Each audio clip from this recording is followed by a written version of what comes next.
happen to be a reader of my blog, the address of which is going to magically appear down here, you'll know that I recently wrote a piece about how supermarkets seem to bring out the very worst in people.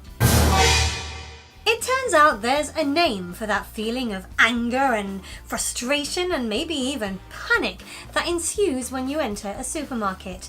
It's called Trolley Rage. No,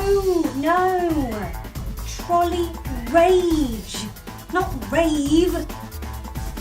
Wow, that makes so much more sense.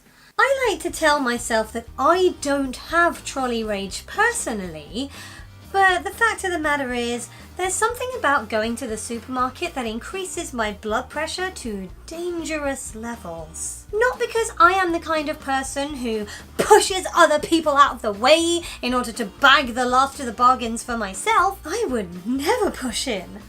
I'm British. No, it's not the things that I do that bring about trolley rage. It's everybody else there.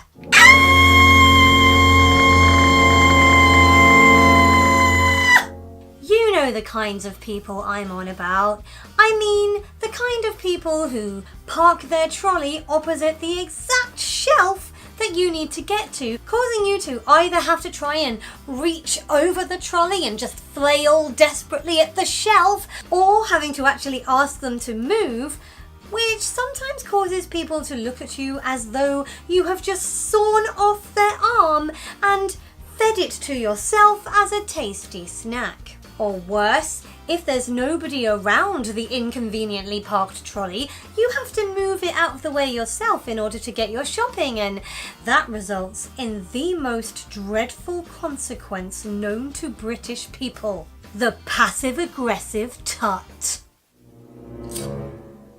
And these inconsiderate people are also quite often the kind of folk who bump into someone they know at the supermarket and decide to have a chat in the middle of the aisle, blocking it so nobody can get past. Because there's nothing I like more on a shopping trip to the supermarket than having to turn my trolley round and go all the way back down the aisle because Roger from number 63 has bumped into Brenda from number 47, and he just has to know right there and then how she's getting along with her new conservatory.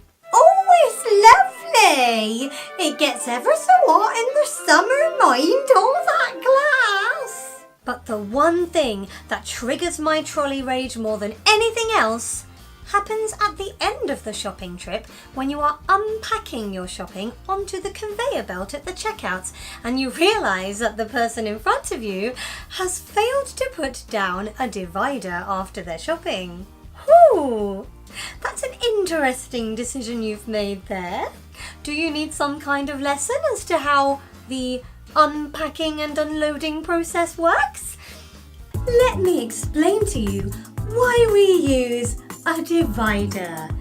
You put your shopping down on the checkout, and then when you're finished, you place the divider so that the next person in the queue knows they can start unpacking their shopping. And it doesn't matter if there's nobody behind you, you do it anyway because it's polite not to be a I hope that helped. Of course, the weird irony to all of this is that I kind of oddly enjoy a trip to the supermarket. In spite of all this stuff, I really don't get out much. I just don't enjoy the behaviour of the people I meet when I'm there. You're the ones giving me trolley rage.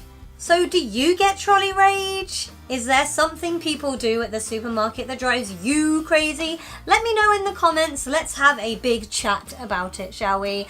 I hope you enjoyed this video. If you did, please feel free to give it a thumbs up. Last Sunday's video is a game I played with my sister and sister-in-law that will appear over there. You can click on my floaty head if you would like to subscribe, and I will talk to you all next Sunday. Take care, everybody. Bye!